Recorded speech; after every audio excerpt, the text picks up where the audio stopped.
Hey, welcome to Fire Engineering's Humpday Hangout. I'm Chief Rick Lasky, and we've got a great show planned for you today.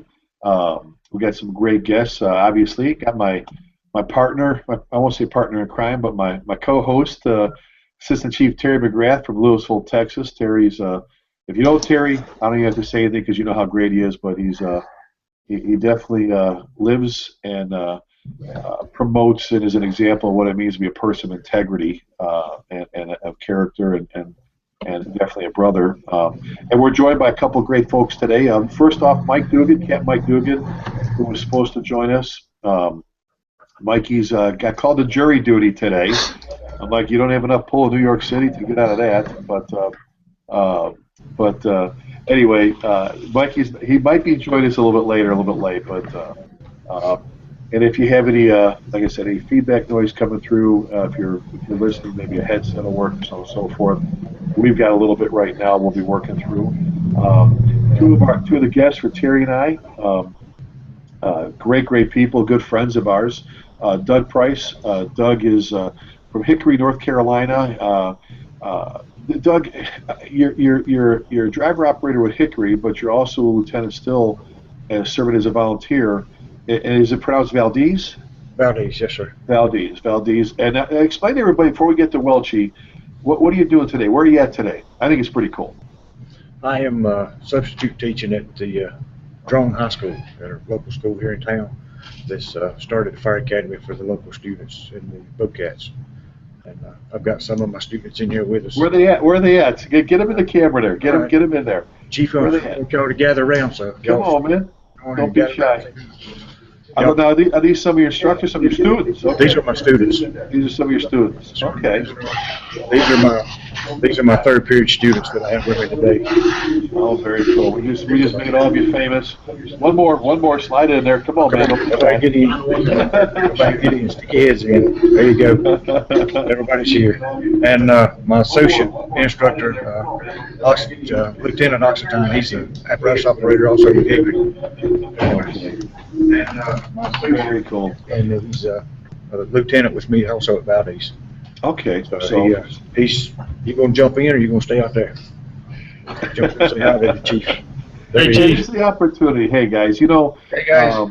You know what a big supporter. I know myself. I know Bob Welch is that way. Welchy and Terry, when it comes to junior programs, the high school programs, the Explorer programs, whatever. You guys are the future of the fire service. You got a great guy sitting in front of you. I know Doug, and Doug defines we're going to talk later, the word brotherhood, which there's a her in brotherhood, and how exciting. So we didn't want to waste an opportunity for to say hi to you guys. So appreciate you jumping on camera there with Doug. That's pretty awesome. So Doug, how long has that program been going on there? I started this year, Chief. This year? Just this year. Cool. I know Eddie Buchanan's had they've got a juniors, a program in high school there. And real quick for our listeners, I know Eddie's folks, this is the actual program, a class through high school that they get credit for and everything else, right? Yes, sir. Yeah, they take the state test and the certifications and everything, just like if we do it in the fire department. So they're ready to rock and roll when you graduated, right, buddy? That's it. I hope I've made a difference anyway. Very cool, very cool. All right. Well, so we got Doug Price with us, and Doug gave you his background. We'll be talking more a little bit later. Bob Welch is one of our other guests, and if you're involved at all in the fire service, hey, don't make no noise back there because we can hear all you. But Welchy is just absolutely, I don't know, Terry, does incredible describe Welchy well enough for you? Well, he's a little bit of a rock star. It's like having Bono show up at your event because everybody waits for him to get in town, and then he walks around. He's got quite a following, but I think he's got that fireman's heart. He's got that the passion, and he's a character to boot. So that doesn't hurt things, but no, I think he's a pretty well-rounded person when it comes to especially today's topic, and he's one of those that we have an event. I don't know that we had to do the event without him last year, but it's palpable when he's gone. Well, thank you guys. I appreciate it. Welch is incredible. For our viewers, for our listeners, Bob Welch is a firefighter with Manchester, New Hampshire. Welch, how long have you been on there? Manchester, almost 20 years, and another 10 full-time in the next town over. So I almost got 30 years full-time here in New Hampshire. Very cool. Very cool. And not only does he play the pipes, but he's a legendary, if you will, in the pipe and drum world, drum major. And I will say, when you talk about heart, Terry mentioned it. You talk about character. There's very few line of duty death funerals that he doesn't attend, and a lot of people don't know. A lot of it's on his own dime. It's his way of paying tribute and honoring those that have been taken from us. And Welch, I think that's awesome, man. So we're just glad that you're here, pal. I'm not playing the pipes yet. It's still that slow work in progress, but I do have the bet. I do have the bet with Don Shannon for next year at KTA. I have to play Minstrel Boy in front of him, in front of an audience. So by next year at KTA, I will definitely be piping. Very cool. Terry, we've mentioned KTA already, and keeping tradition alive. Explain the background behind that before. We're going to get into our topic here in a little bit, but that very much surrounds the word brotherhood. And again, there's a her brotherhood. I keep saying that, but it's true. We've got some great female firefighters as part of our family. But explain to our viewers, buddy, KTA again.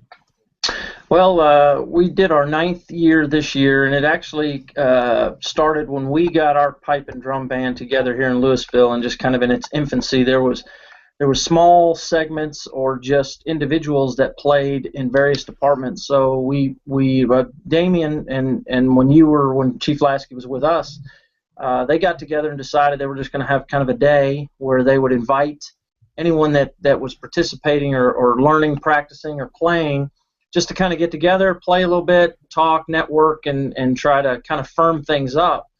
And we had a really good response that year. The city actually catered some lunch for us, and that's kind of where the idea of this event came. So there's a lot of backstory to how we make it work, but in a nutshell, we have 300 firefighters that come in literally from coast to coast. This year we had over 44 Texas cities represented, 19 states. Obviously they come from as far away as New Hampshire. We get a lot from the Washington State area and all points in between. It's turned into something that we're particularly proud of, but it's turned into a really significant event in that it's a collection of a lot of people that are doing the right things for the right reasons.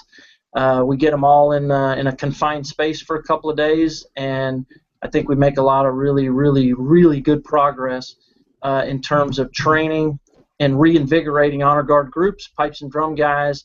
Keep reminding them as to why they do what they do and why they're practicing and why you have to put the time, effort, and energy into it, and then it really does matter. So next year will be year 10. We're pretty excited about that, and fortunately I couldn't let the conversation go without mentioning our city administration and the support that we get. It's a city-funded event. It's not an association event. It's not something that we use private dollars for. This is all sanctioned and funded by the city of Louisville to make this happen, and that in and of itself is pretty unique. Well, it's pretty cool. Welch, you've been there. Doug, we got to get you and Marnie out there as well, because it's something to behold, something to be experienced. Doug Swartz heads up the National Honor Guard Academy, and I will say this, the best Honor Guard Academy anywhere. Doug is a class act. He's a true brother and a great person. His team comes out. They just did great. First of all, if you ever have a chance, any of our viewers, to send your Honor Guard commander to attend one of their week-long academies, I don't know if ramping up, dialing up, or whatever, Terry, is the right word, but absolutely incredible group. Don Shannon comes. He's been coming out. He's honorary pipe major in Louisville. Terry, Don Shannon's incredible. One of the best bagpipers in the world. You've got tell them about you've got Ty Fry, one of the highest rated, if not the highest rated tenor drummer in the world, and Jim Kilpatrick, who is the highest and has been the highest rated snare drummer in the world. Another three guys, if you talk about Don, Ty, and Jim, that are class acts, are they not? Oh no, absolutely, and their true colors showed through this year, and Tyler and Jim Kilpatrick in helping us out with a little fundraiser we had for one of our members. But truly, two of the nicest individuals you will ever meet, and it's kind of refreshing, I guess, in that when it comes to the pipe and drum world, these guys are rock stars. They are the elite, the best of the best, and they will sit there and be just as accommodating and as helpful, and they are truly just great individuals and a lot of fun to have here, and they integrate so well with all the firefighters, and they have told me they kind of feel like they're part of this group, and they certainly are. But it's an interesting group of people, and there's not many places a guy can show up as a beginner drummer and have a 19-time world champion and someone who's been played at Buckingham Palace. He plays for the Queen. He plays for the Queen. Yeah, and he'll literally get on his hands and knees on the floor and work on your drum for you. So it's pretty special. Well, again, folks, go ahead, Luchy. With those, with Jim Kilpatrick and Ty, we've actually, after KTA, taken them to the go-kart race. And on Saturday, after Terry's all done, a bunch of us stuck around, and we went in the first year we did it with Jim, we're like, hey, we got to be careful with him. We don't want to bump into him too much. I mean, we're smashing into each other. Well, next thing we know, he comes over, and he's smashing into us more. So he's from Scotland. Is he from Scotland? Don't they drive like crazy? We're going to get T-shirts next year with the TKO for Take Kilpatrick Out. Good Lord. Well, again, to our listeners, KTA, Keeping Tradition Alive, every May. Terry, that's posted, lftpipesanddrums.com. Is that the best place to look for information or no? Right. And I wish I had next year's dates. I'm still waiting on my contact at the hotel, but I don't have the dates. It'll be sometime in the first or second weekend of May, but hopefully I'll get that this afternoon, and we'll get that up on the website. But yeah, it's lftpipesanddrums.com, both of those plural. Well, if you're to KTA, I've been there almost every year. Terry had mentioned I wasn't there last year, but just to show how good and anticipated it is, as soon as they put it up on the website, within usually a couple of weeks, it's almost reached its max for people being able to go. That's how many people want to go and get their applications in quick. So keep an eye on it, because I was there when you were the chief and when Terry still had his dog, and over through the years, and it's just increased, and it's really a great time. Well, and before we move on with things, the whole, if you believe in the whole Brotherhood thing, then you'll believe in what the Honor Guard does, and we'll talk more about this later on the show, and what the Pipes and Drums do, what they represent more than just something flashy, something that you use as a favorite toy once in a while. That it's pretty incredible what they do. And again, if you're at all interested, there's a lot of people I know that come out that don't play an instrument, they don't march or perform an honor guard. They come out just to watch the event and be around the event. So it's pretty incredible. Again, like Terry said, lftpipesanddrums.com. We'll talk more about that later. Absolutely incredible. Our topic today for our viewers is what does Brotherhood mean to you? T, you remember years ago one of our year in review awards ceremony videos, we asked the question of about 10 different members, what does the word Brotherhood mean to you? And there were guys that got actually pretty emotional trying to, in their attempt to describe what it meant to them. They got very passionate about it. You remember the video.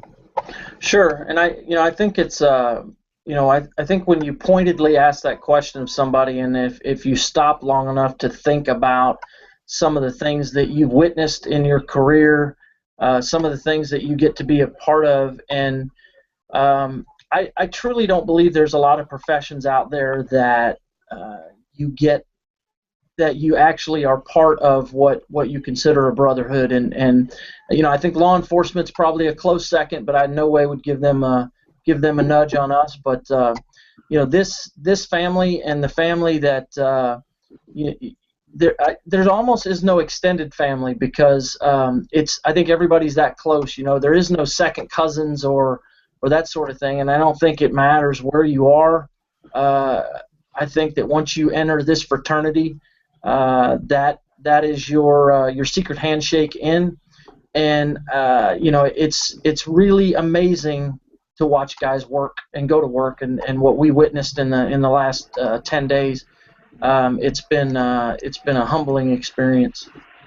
Well, and one of the things, and just to remind again our listeners, if you have any questions today, throw them out there. You know, retweet it on Twitter, and just make sure you add hashtag FE Talk for fire engineering. So hashtag FE Talk, throw it out there, and that way we can get to some of your questions. I already had a couple of people ding me on Twitter and Facebook, and I'm like, I'm getting to the point where I say I'm not going to answer you, have the guys answer unless you do that. But a couple different questions and different things we'll get to in a second. So hashtag FE Talk, and before I forget, while we're talking about fire engineering, because I'll blow this at the end, FDIC, call for papers. If you're at all thinking about it, you could be running out of time because we're a little over a month out from the deadline. So if you're all thinking about submitting for FDIC, another incredible event, the absolute best conference in the world for the fire service, and among other things, get your submissions in. I want to ask Doug. Doug Price has been a good friend of mine, again, for our folks for a long time. He and his, well, I will say, his definite better half. I'll be the first one to tell you, Marnie, she's a firefighter as well. I adore her. She's an awesome lady. Definitely the classy part of the family. Exactly. But Doug, you and I we're both Masons, and we've talked about the Brotherhood before. You obviously you're passionate. You're there today with the high school juniors, the high school participants in that. But when you talk to those young men and women you've got with you, and you describe the Brotherhood, Terry talked a little bit about, and we're going to get to. I'm just kind of saving something there that he brought up a little bit. How do you describe it to them? How do you explain to them? Because there's a lot of people out there that throw the word Brotherhood around like loose change. They dress up like firefighters. They put the uniform on. It's actually a costume to some of them. They call themselves brothers, but then they're hateful, disrespectful. They dishonor each other at the same time. And I know those are few and far between. But what do you say to you got these brand new, hopefully future firefighters in front of you? How do you describe what it means to be a brother and how they should participate and look forward to it? Well, first, that's the thing we try to get to them to understand that what it is, what the Brotherhood is. And, it's doing for each other and keeping each other's back, whether it's the guys or the gals. We've got a mixture of both in the classes. And we just drill it to them, this is what it's all about. And if it's not in your heart, then, don't hang around. Don't put the shirt on just to have a shirt to say you're in the fire department. That's not, to me, that's not the way it is. We try to, and sorry for the bells ringing or changing classes, but me and you've been together for a while, and we've talked, and it's a passion for me, and has been for 20 plus years or so, 20, 30 years. And like I said with Marnie's the backbone of the house, and she's one that drives everything for me. So she's my rock. Well, and you and I have talked about it before. Our good friend Terry knows him. Welch knows him. Dr. Harry Carter. Harry Carter, very, very famous fire service leader and instructor, longtime Mason. I had him on a show years ago. He had done an article, and the article was titled Brothers Times Two. He was on his way to an event. He was actually going to do a ceremony at a Masonic lodge and a talk. And coincidentally, the lodge was all firefighters, and they actually wore their Class A's with the aprons on the outside. Oh, do I have to move? Is it time? Are we going? I want to change in classrooms. But part of that with Harry's point was it was like the parallels between the Brotherhood of the fire service and the Brotherhood among the Masons was the whole Brothers Times Two thing, and I'm just surprised how many firefighters don't take advantage of joining their local Masonic lodge and being part of something I think is absolutely incredible. Exactly. We've got maybe 10 to 15 that's in the fire department at Hickory of Masons, and it would be nice if we could get us a lodge together amongst ourselves, but we're spread out in several different counties, so it makes us a little tighter on both sides of the aspect. the Brotherhood has just brought us a lot tighter. If we had one of our captains have an ATV accident a couple weeks ago, we put a GoFundMe page up, and it just flooded in no time. We had quite a bit of money raised for him for his medical bills and stuff, and he's on his way back to recovery. But to me, it's all about just taking care of each other and giving back to the community what they give to us. Well, it truly, and you said something earlier to your juniors about it's not about just putting a T-shirt on. If that's all you're going to do, go away. Terry is, I won't say outspoken, but Terry will give you a very upfront, honest opinion when you ask him a question. Welchie will definitely, Bob Welch will give you a what for and a heartbeat, especially if you're someone that doesn't support. Bob, I mean, the whole Brotherhood thing, especially from what you see, and I'm not just going to pick on just the line of duty, the funeral aspect that you do for so many, but you know, you see sometimes, and I'll just let's get this out of the way, some of the abusers of the word that think it's just a sticker or just a T-shirt or whatever, Welchie. I mean, you know, what do you say to them? I mean, and I have no problem telling people, if you're not going to be a brother, if you're not doing this full time, because there's no part-time brothers or sisters out there, then you need to go away. This is not, you can't be into this half-ass or part-time and call yourself a true brother or sister. You've got to be into all the way. So I know, Welch, you and I've had this talk about some of the people that piss you off when it comes to them throwing that word around, but they truly aren't that way. Well, Chief, Terry did mention that I wasn't able to make KTA last year, and it was because we're almost at the year anniversary from my dad passing away. But I think that's where the Brotherhood really showed up when he got sick, and I wasn't able to make the FDAC. I wasn't able to make a couple other events.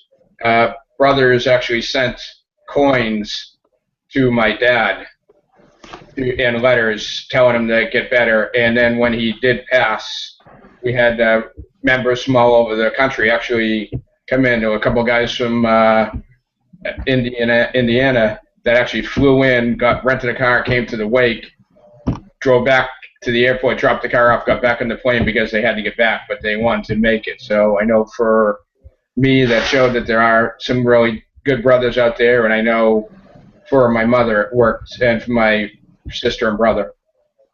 And that's what it is. It's, you can't just throw this name around. You got to be there for everybody, in the good times and the bad. You got to keep an eye on other members. If just call them out of the blue, and you can't snub your nose or say Brotherhood, but then go ahead and, like you had mentioned, talk bad about the person or disparaging remarks, because that's not what it's about. It's for the good times and the bad.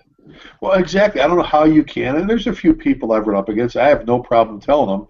You know, I'm like, I don't know how you can stand in a line at Home Depot and you're buying your stuff, and I personally saw this, and nice lady turned around, her and her husband were buying some stuff, and they saw the guy in front of me, he's got his fire T-shirt on. I did, and they go, "Oh, you a firefighter?" He goes, and I always joke, "Yeah, look at me, look at my tattoos, America's bravest," and all that.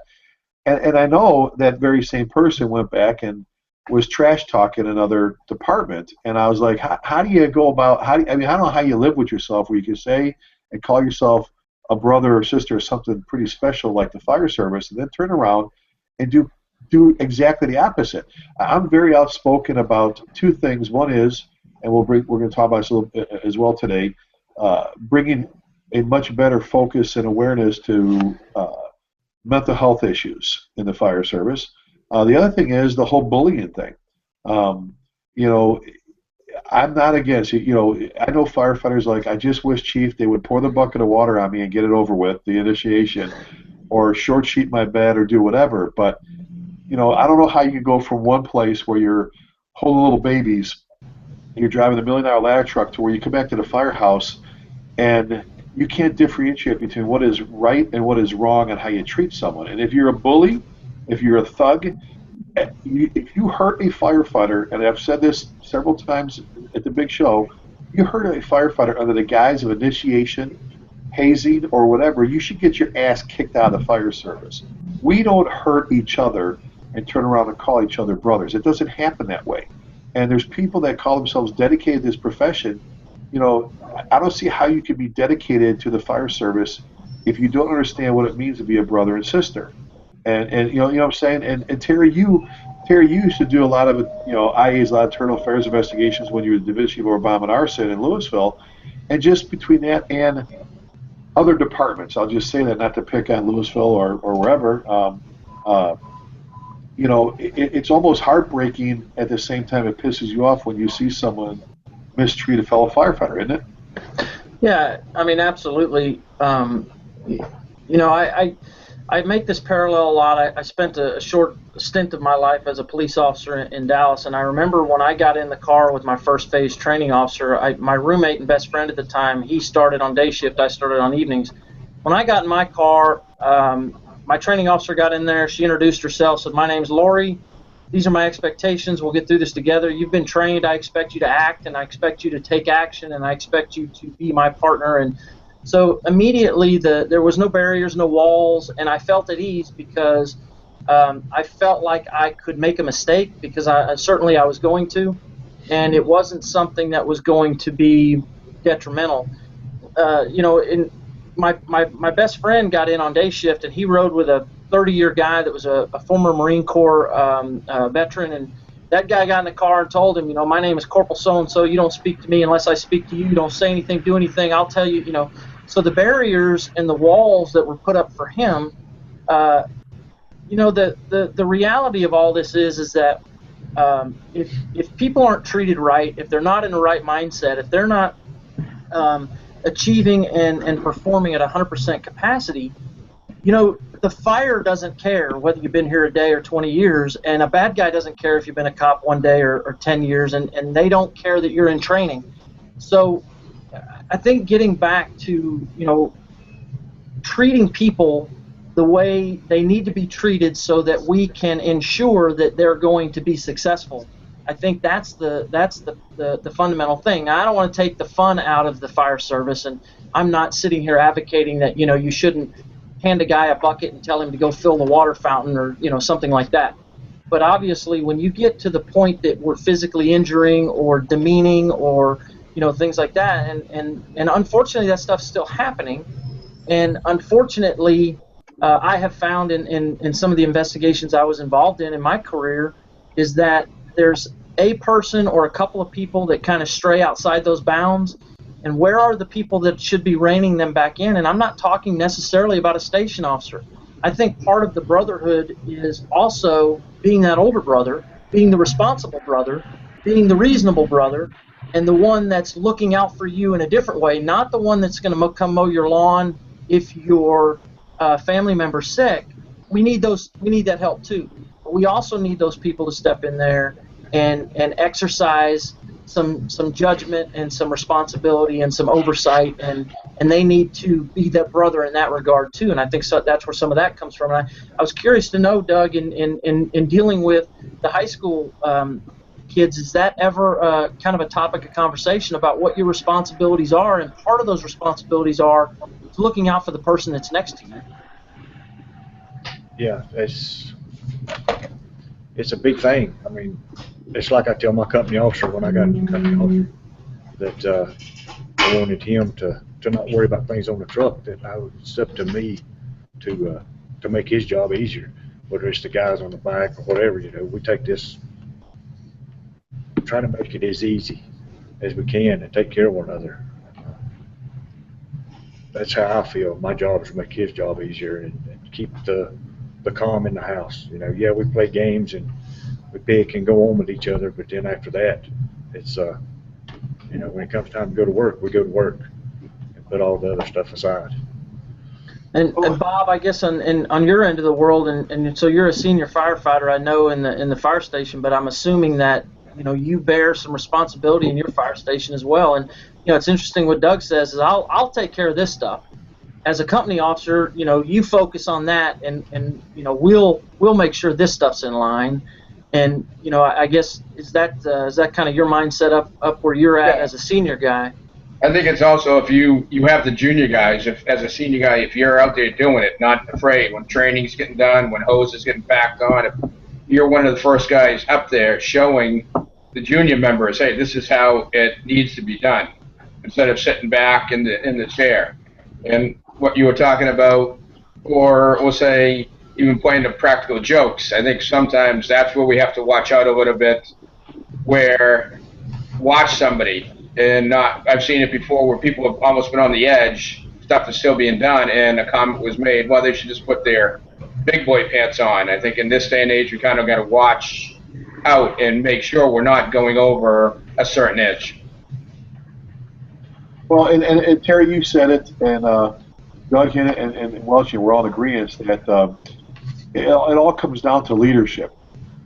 Everything, whether we're doing stuff right, we're doing stuff wrong, it all comes down to leadership. We've dealt with some pretty nasty things under the guise of a hazing or whatever, and nobody's got any issues or any problems with some of the stuff we do. The things that you do when you live together and everything else. But I did a blog, and I'm going to pop it back up there again on my blog with Firefighter Nation called "Time to Act Your Wage." Meaning instead of your age, act your wage, act like a grown up, and there's so much more to the whole brotherhood thing than some people think. It's not about anybody can line up when somebody needs blood for their kid or food, or there's a lot of easy things people are able to do when it comes to. But I think sometimes it's the things we don't even pay attention to that have the greatest impact on a firefighter's career. I think we've run people out of the fire service because we've let people do things to people or say things to people that they thought in the old days was to sit down, shut up, and don't say nothing. And Jerry Welch said it best once. He said, I'm not that stupid. As a young firefighter, as a rookie, and if I was visiting with Doug's juniors, I would say, there's a time and a place to open your mouth. There's a time and a place to ask questions, but you have two ears and one mouth. You need to pay attention and listen. And every now and then, a rookie, a probie, whatever you call a recruit, needs to get a little louder coaching from a boss that says, "Hey, pay attention." Everybody's different levels maturity-wise, but at the same time, I think the days of bullying, I think the days of hurting, I think that needs to be gone. Period. I'm not saying, like Terry, like you said, take the fun out of fire service, but I just don't know how you can say you're one of us, truly one of us. If I was going through a bad time in my life or my family or something or whatever, or having a bad, I just had a rash of bad calls, you're the guy or gal, you're the one I'm going to turn around to and go to for help on my shift or in my volunteer department. That you know what I'm saying? I mean, no, you're not the one I'm going to go to because you treat me like an ass all the rest of the time. You know what I'm saying? I mean, just they don't go together. I guess that's what's frustrating. Is you're either going to take care of each other or you're not. And if you're not, you need to go away. There's a whole bunch of other places out there making sandwiches and pizzas you can go work for, that you'd have a better fit. So, and Bob, Welchie, I know how you feel about it, buddy. And I know, there are people that you've seen on the internet, let's paint it that way, they've done things that if you could, you'd reach through and you'd grab them by their neck like I want to and shake them and say, "What are you doing?" You need to, and throw them out is what I'm saying. Get out. You hurt someone, get out, kind of thing. The thing is, that goes with what Terry was saying, and not to go on your book, but it brings it back to the pride and ownership. You have to have pride and ownership in your department, going to the pipes and drums, going with the honor guard, and then going with the never forgetting and remembering the families. And that's what we're there for, to make sure we never forget our loved ones that have gone before us. Well, and if you guys saw one of the questions that was posted, Kim Storbeck posted a few minutes ago, and it's everything we're saying. The Brotherhood includes good times and bad. You can't go around saying bad things. You can't go around hey, look, we're a family. We have our food fights. We call each other boogerhead, and we get over it. It's the hate, and it's some of the other stuff that doesn't fit in. I think social media has made it easier for people to increase their thuggery, if you will, to be a bully or to say things that they would never, ever, ever say to your face. There are people that would never say to your face what they say on social media, and this is where, and guys, this is where I've said it before, that I think firefighters are some of the greatest people on the face of the earth. I think they're some of the bravest people on the face of the earth. They're absolutely bravest people. They'll crawl into burning buildings. They'll go out on the highway and play in traffic in the middle of the night. Absolutely no argument. They're some of the bravest people we know. But when it comes to stand up to somebody in a firehouse that's treating someone or doing something wrong, they don't say anything. And that doesn't make sense. I don't get how you can be as brave as you are, and they truly are, on the fire ground or an accident scene, then come back to the firehouse and sit back while somebody is pounding mentally, verbally on another firefighter in the firehouse, and not step in and say, hey, stop it, or get them on the side and say, you're out of line, it's inappropriate, cool it. It's just, I said it before, someone has to act their age and act like an adult. And I appreciate Kim throwing that comment out there. She's pretty much listed everything we talked about, so thank you, Kim. You know what I'm saying? It's just there's a time where we just have to be better at taking care of each other. Terry, you mentioned something earlier. We talked about stepping up. We talked about helping each other. Doug, you talked about somebody stepping up and doing a GoFundMe account for someone who's going through a bad time. I think the most recent great demonstration, at least in Texas, it reaches beyond that, was Austin McKittrick is one of the firefighters I brag about in class. If you've been through my Pride and Ownership class, if you've been through our Company Officer Academy, when I talk about that new firefighter, the one that you love having, the one that has the attitude you want to have in the firehouse. He's a drummer in the band. Dad was a lieutenant in the police department. Great husband and father. Loves his kids. Just loves them. Just one of those that you wish you could hire 50. Recently, Terry, if you would explain, they're going through just a heart-wrenching. That's not even the right phrase. Not even good enough. Go ahead and explain for our viewers what happened with his son Abe. So last week, Austin, his brother-in-law, I believe, and the kids were on the lake on his boat. They were coming off of the lake.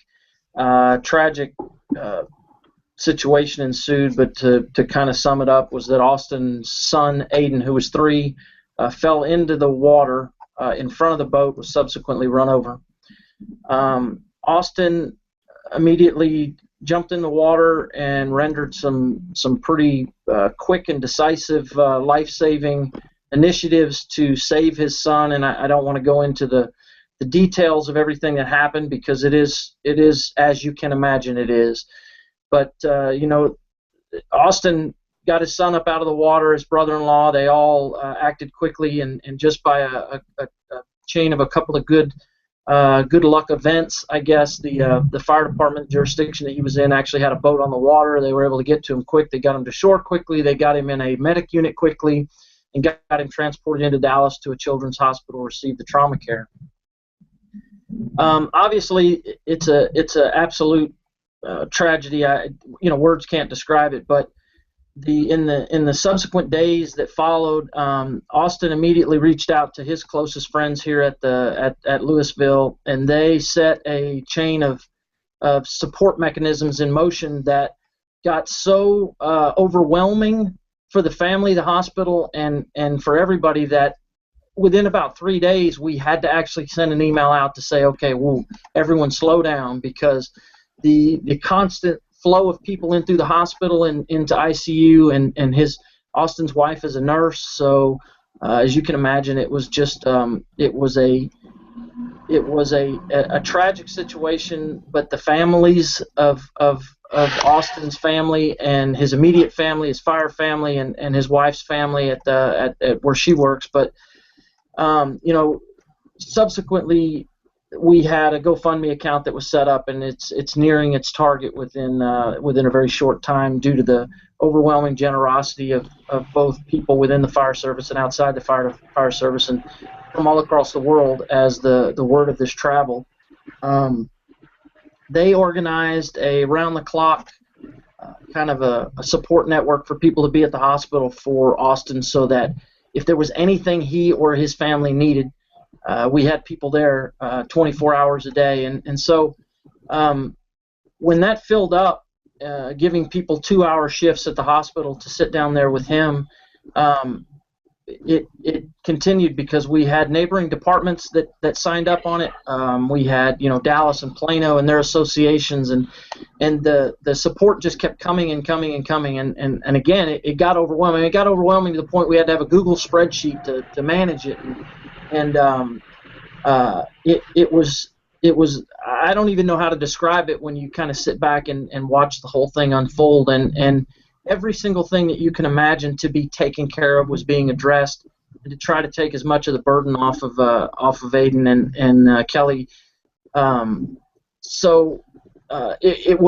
It extended beyond the fire service, but the support within the fire service, again, from coast to coast, and the number of people that stepped up. And just real quickly, within a couple of days, the Dallas Police Association, I think they have a spouses auxiliary program.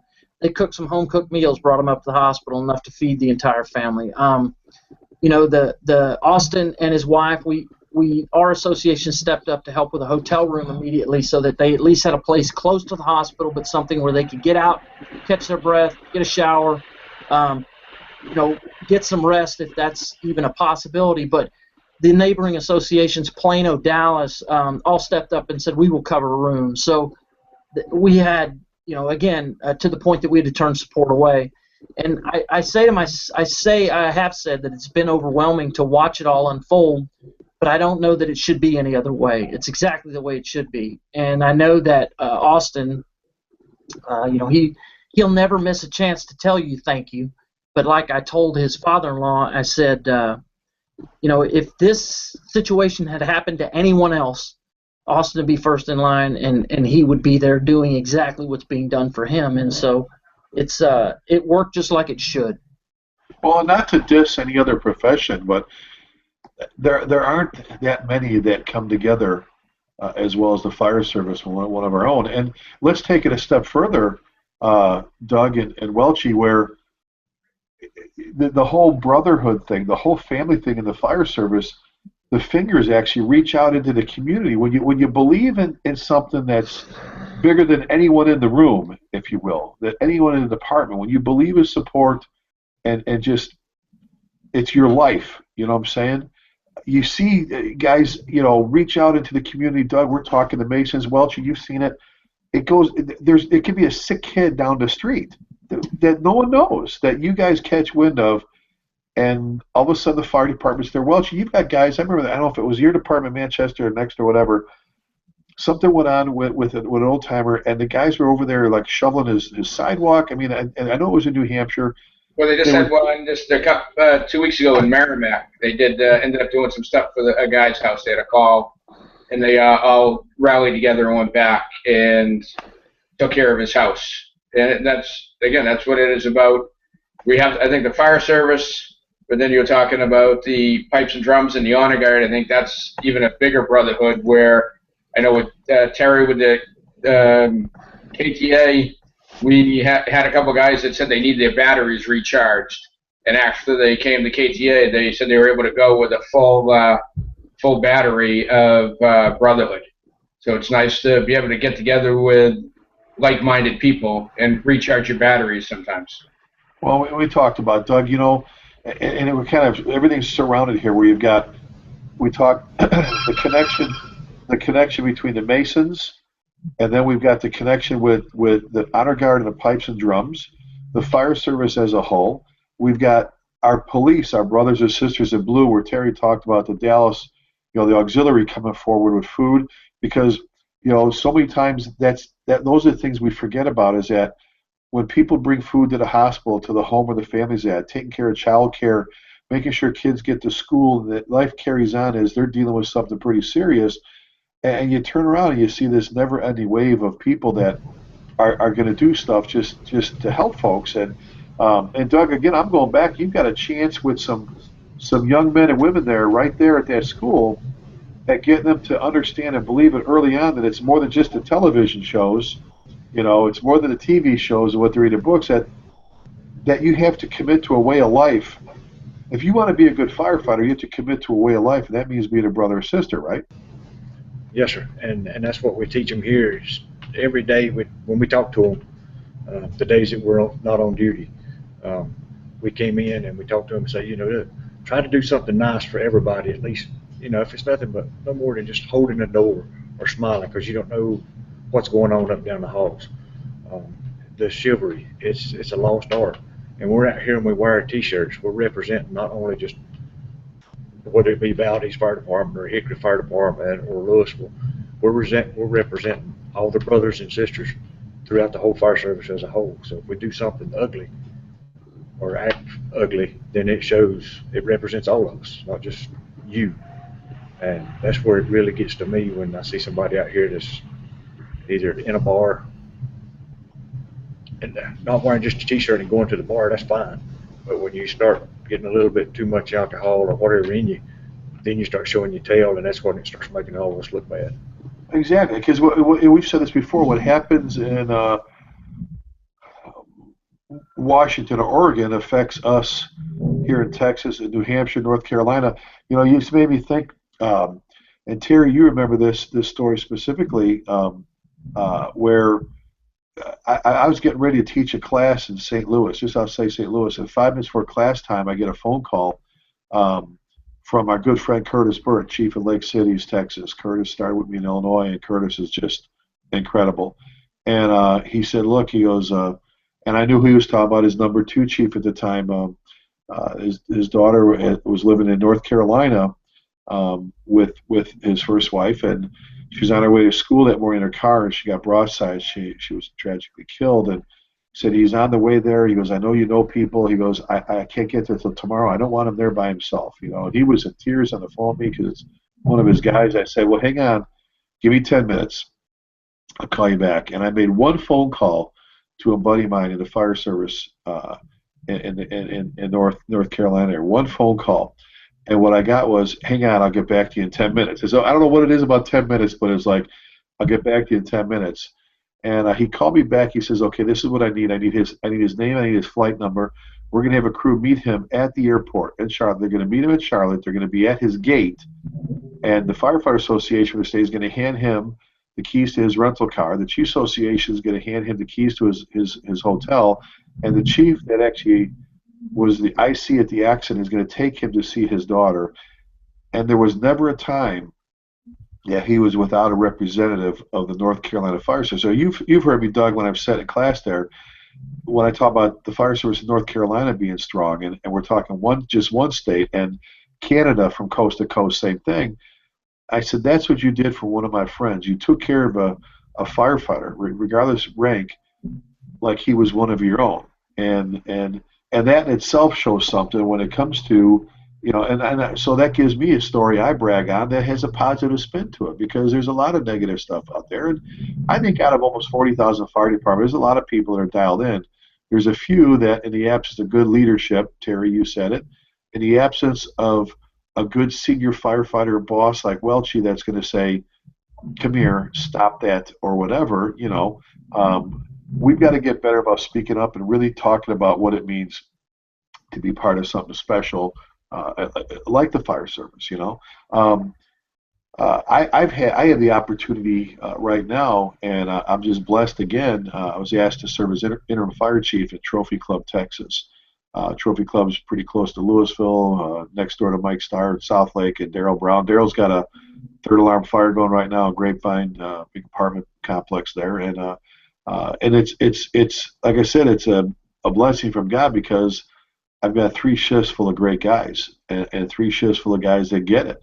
We're tweaking and fine-tuning some things, but it doesn't really matter where you go. You open up the bay door, and the majority of the places you go, the majority of the places you travel, it's the same thing. It's the same, family, if you will, out there that, they talk about the Masons. You go anywhere in the world, and you find a Mason, and you've got a bed to sleep in, you've got food, you've got money, you've got everything, because they open up everything to you. Same thing in the fire service, and that's why it was so important for us to mention what's going on with Austin, because there's a lot of very, very sad stories in the way of tragedy like that. But real quick, you know what? I don't want to forget, Terry.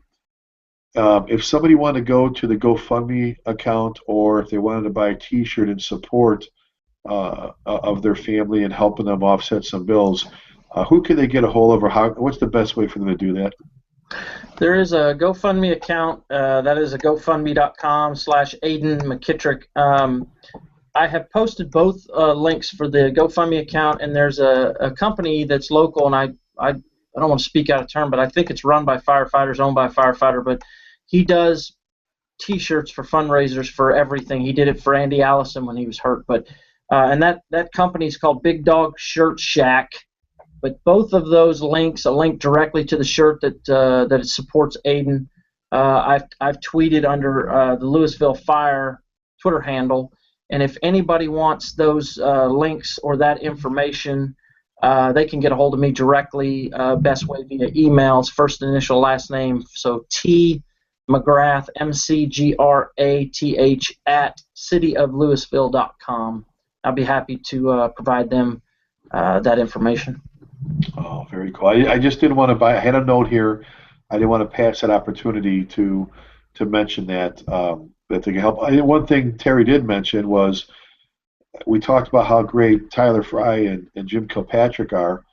They were able to secure some items, weren't they, and auction them off. And what they told me they were hoping for, they didn't quite reach that level of donations. They actually reached what? Because I remember they talked like $5,000 they were hoping to raise, and they raised what? Yeah, we got about $7,500 just off the auction items, and I had gone to dinner with Jim prior to the event and had explained to him what had happened, and I mean totally unsolicited. And the next morning, when I got up at 6 in the morning, I had an email from him, and it was it was a solid page long, but he had put the wheels in motion, and he started off by apologizing that he hoped that I didn't mind that he took the initiative and reached out to some people. But he got a custom set of bagpipes from McCallum Bagpipes in Scotland, and it's a set of bagpipes now that they're marketing towards firefighters, and all the metal work on the pipes is kind of adorned with firefighter symbols, engraving. They're really beautiful, and they're high-end bagpipes. So they got that, and then Jim reached out to his some assistance from Pearl Drums, and Pearl they donated a bass, a tenor, and a snare, and then they threw in all the accessories. So we had all of that to auction, plus a few other items that people had stepped up. But all said and done, about $7,500 off of that, and that was about it was about a day and a half worth of raffle. So that was outstanding. Well, you talked about the administration there, Donna Barron, the city manager, and her team, and they make for a successful event. I've always said she has the Midas touch. When Damien and I first went to her about just doing a jam session, 2 hours later, we walked out, and Damian Roberts, who's the pipe major in Louisville, by the way, guys, the captain, said, what just happened? I go, oh, you just experienced Donna Barron, because we went in there looking to have a jam session. We walked out with a full-fledged event with vendors and contracts and stuff and everything else, and the city threw their support behind it. At the same time, you turn around, you got Jim Kilpatrick and Ty Fry, who turned around, and I was obviously being a little humorous when I said, yeah, they were hoping for $5,000 and they ended up with $7,500, and there's a lot of people out there that just can't pull it off or wouldn't have. So, hey, you know what? We're winding down here time-wise, but we've got a few minutes, and I did want to. Some people are tweeting some great stuff out there about everything from supporting each other, mental health awareness-wise, to the bullying needs to go away permanently, and so on and so forth. Let's start with this. Welchie, if I had a group of newer firefighters, some brand new, some with a few years in a job, and I brought you in, I said, man, I got this dude, man, he is awesome. He's lived it, forever in the fire service. He defines, what we're talking about. If I asked you, what would be like the three biggest, or give me some points you would cover with them on the Brotherhood thing? What would you say? If you're looking, I go, well, I need to come talk to these brand new firefighters about the Brotherhood. What would it be? You got to stand for each other. When we're saying everybody goes home, It's not just after a fire putting our SCBA away. It's making sure that everybody goes home when the shift's over. That if you saw something with them, reach out to them, check in with them, and make sure. So it's protecting our brother. It's also the same thing like you had said, if you see somebody being picked on, we have to step up on it. So the symbols, everybody goes home, protect your brother, means a lot more than just getting on the rig and going to the fire. It's when the call is over and our gear's back. We got to make sure that we're cleaning our gear so everybody stays safe. We got to watch out for the mental health, and then the last thing the big on is remembering the fallen brothers and remembering those that were left behind, but what the death of our brother or sister has meant to keep us better. And you never know where you're going to be. And I think it's like Doug was talking about being at the bar. We've been at KTA at that event on Friday night now multiple times, and there have been survivors that come out and come up to us and say something. And this last time, there's a story out there that a couple of the brothers were playing Amazing Grace, and a couple started tearing up and went out and reached out and gave one of the pipers a coin. And they were survivors from the West Texas disaster.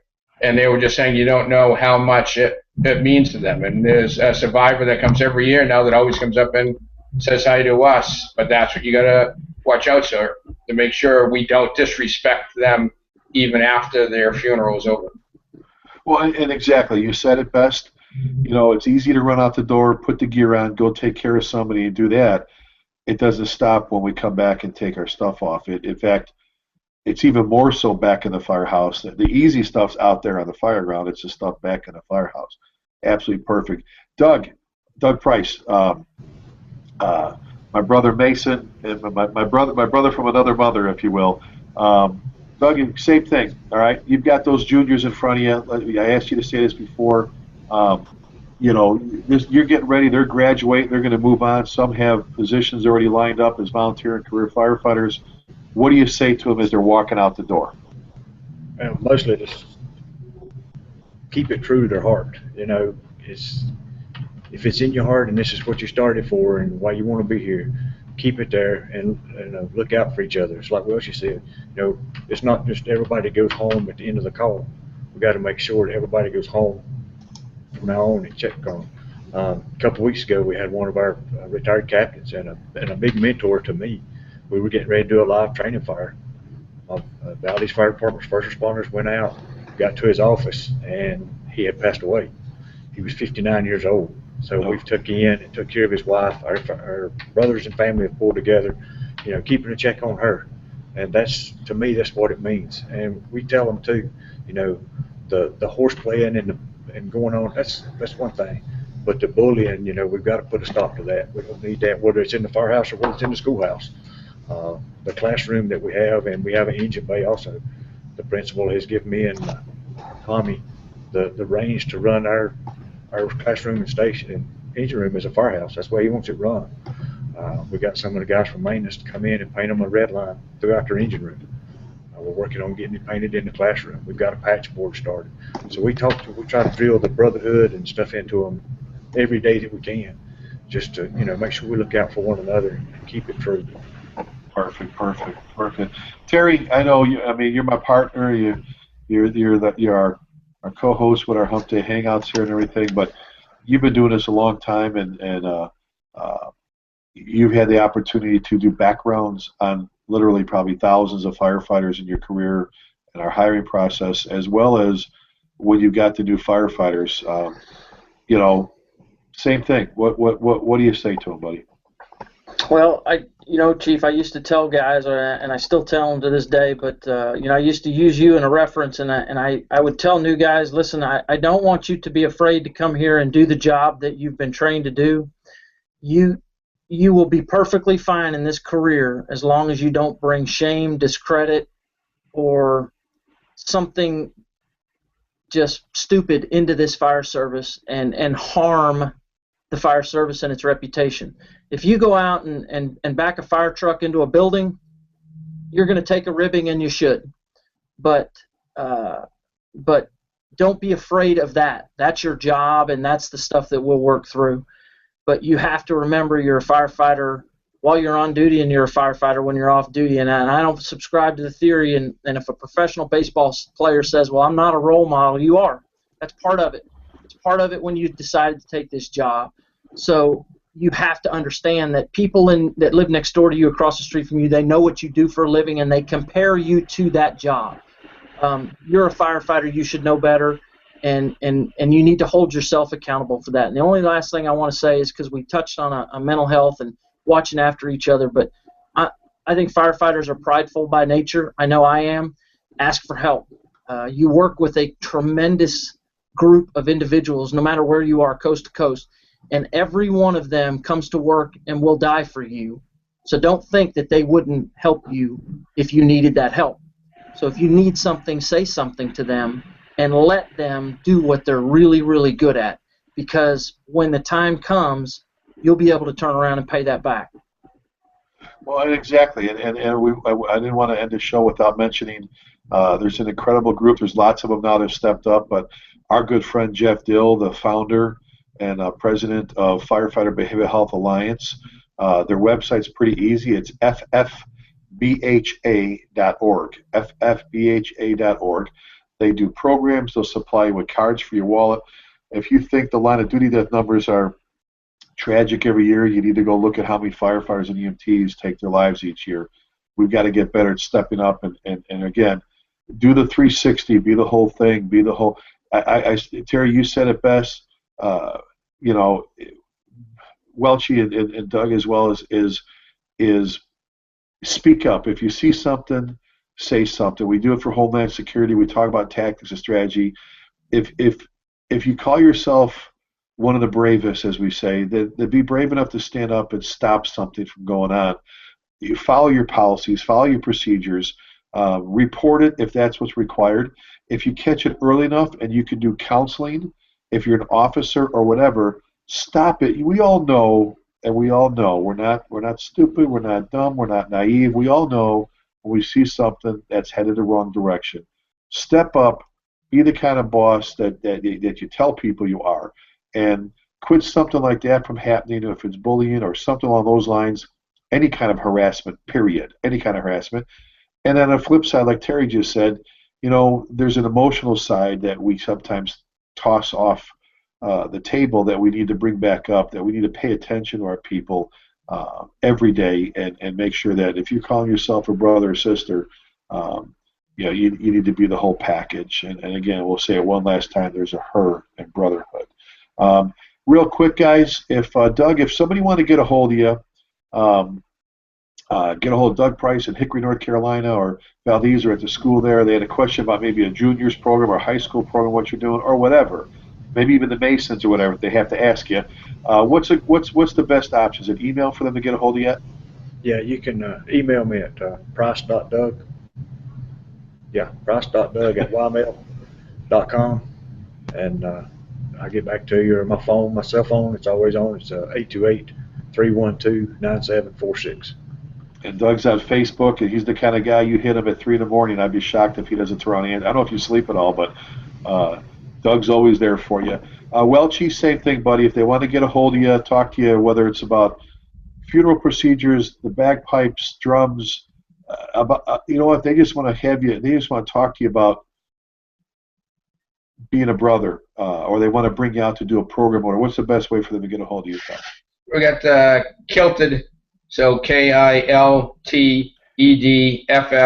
at Comcast.net. So Kilted Firefighter. Perfect. Terry, you already said T. McGrath at cityoflouisville.com. I'm at 5alarmleadership@gmail.com. Very, very proud, like I said earlier, that I've been given the honor, and that's truly what it is, to serve as the interim fire chief in Trophy Club, Texas. Another great fire department with great folks.